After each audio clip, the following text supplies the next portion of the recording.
It's the Agribusiness Report. I'm Tony St. James. We're joined today by Brad Guse. Brad is with BMO Commercial Bank in Wisconsin. We're at the 2022 ABA Ag Bankers Conference in Omaha. Brad, great to see you. Yeah, good to see you too. Okay, so tell us a little about the region. It's central Wisconsin, right? So for those who aren't familiar, tell us a little more about the region. Yeah, central Wisconsin is home to a lot of different things, but obviously a lot of dairy cows in Wisconsin, being the cheese state. I mean, we wear cheese heads for a reason, right? We're very proud of that. In fact, I bring a bunch of cheese from local manufacturers down here every year to the conference to show off what we do and share it with a group of people here every year. And it's kind of been a tradition that it's been going for quite a while now, so it's a good time. So the fact that you're pretty passionate about that, I'm just wondering, did you grow up in ag, and what's your path to get to where you are today? Yeah, I'm kind of probably the non-traditional guy, so I've got a lot of different hats that I've worn over my career. I spent 21 years in the Army National Guard, including a nice 213-day tour in Afghanistan. Both of my kids serve now, so with Veterans Day this week, thank you both of them for their service and carrying on the tradition in our family of serving. So, but yeah, I've got a degree from UW-Wisconsin River Falls, a smaller school, but got that through showing animals in 4-H and doing things like that got me going in this business, and kind of always wanted to be involved in ag banking and kind of started out there, but ended up doing dairy nutrition for 10 years and then moved my way back into the ag finance side and doing that back in the late 90s, and have been involved in it since. So enjoy doing what I do.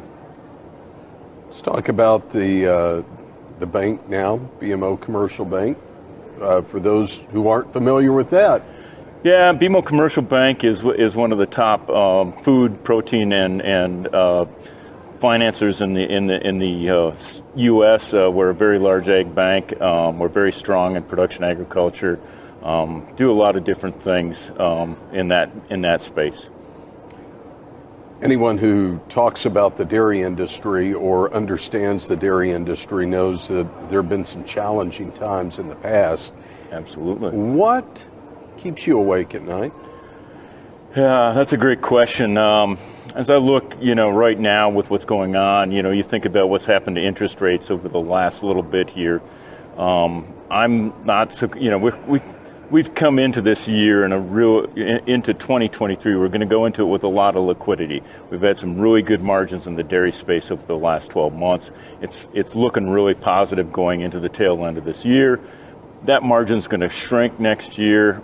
The thing that scares me is demand destruction, right? As interest rates go up and inflation and everything else, when do people quit buying what we're producing, right? And how does that demand start shrinking back? And as that demand starts shrinking back, that's going to start impacting our bottom lines on the farms. And that's what keeps me awake. I mean, that's my concern, is when does that happen, and when do those margins tighten up? And when does that eat into the liquidity of our farms, and how does that happen? What does that cause us to have happen, right? So, well, and we approach it from a producer perspective, but if we're seeing demand destruction, it obviously is going to have a trickle down that hits our communities. Absolutely. I mean, I'm trying to remember the name of the president who said it, but if you let grass grow up in the towns, new ones will sprout up, right? But if you let grass grow up if you let the farms die, the streets will have grass in them, right? It's just our farmers are important, and to our communities, and to our country as a whole. Food security has taken on a new meaning with what's gone on in the world in the last 12 months. You start looking at it, and food security is huge. And so when you start looking at that, that's going to be a positive thing for us going forward as producers. But it's a challenge, right? So maybe the next question would be then, what can producers be doing about this? I mean, obviously there'll be some some things that are outside of our control. We can't control weather, issues like that. Yeah, it's proactive wins. I mean, that's probably the biggest message is proactive wins, right? I mean, as we go into, I talked about interest rate risk and stuff like that. A lot of questions about what did you do coming into this about interest rate risk, right? So when we talk about all of that, there's really, I think, three things that you think about. Our producers of today have to be, number one, great producers. They have to be able to manage the process and be great producers, right? So it's using the technology to grow crops, to improve production, take care of animals, do that kind of stuff, right? So that's huge, right? That's important, but that's table stakes nowadays. You aren't in business if you aren't a good producer.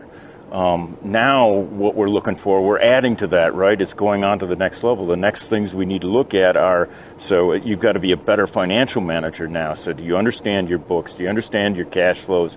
I always think there's three reasons you keep books on a farm or records on a farm, right? The first one is you keep it, right, because you've got the tax man, right? The second reason you keep records on your farm is to satisfy the bank, right? So that brings in the balance sheet. But what we need to do is we need to get over here where we're keeping all those records to make financial decisions and wise choices and deployment of our capital on the farm to make good things and better efficient production and profitability for that operation. Then the third leg of that stool to me on an operation now is risk management. And I don't mean just managing the price of your output or your inputs and all that. It's a holistic approach and looking at the whole operation. It's succession management. It's looking at, do you have the right insurance coverages in place? Do you have a life insurance policy that matches? I mean, just think about what our asset values have done in the last 20 months on the farm, and you look at what those asset values have. Do you have enough life insurance to cover that asset accumulation that you've had if you're looking at using that life insurance to be a funding of your succession plan? Is the policy high enough, right? So you've got to look at all those things when you're looking at that as a holistic approach to it. You've been coming to the ABA Ag Bankers Conference for a few years, but now you're on the Ag Bankers Conference Committee. Yes. What's that mean?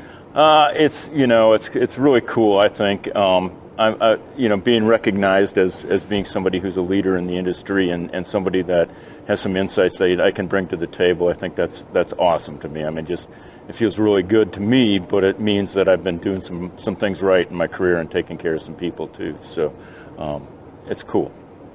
Well, and the fact that you've been coming, you're now on to the committee. What about lenders who've never been?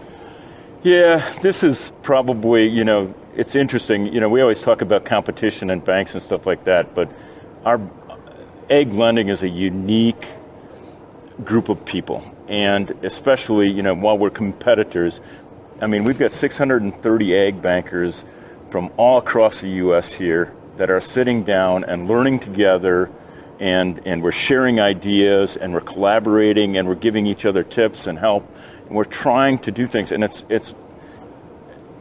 there's no other group of bankers that does that in my mind. It's because we have such a passion for our customers and our clients and those we serve in the industry we serve, and that passion just flows over to making sure that we're all doing the same things, trying to take care of our clients.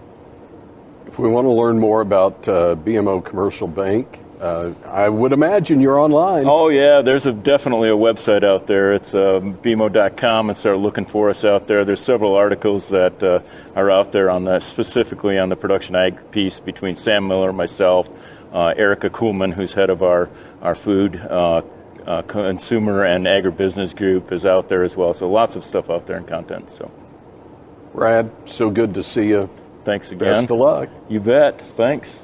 Brad Guse is with BMO Commercial Bank in Wisconsin. We're in Omaha for the 2022 ABA Ag Bankers Conference. I'm Tony St. James.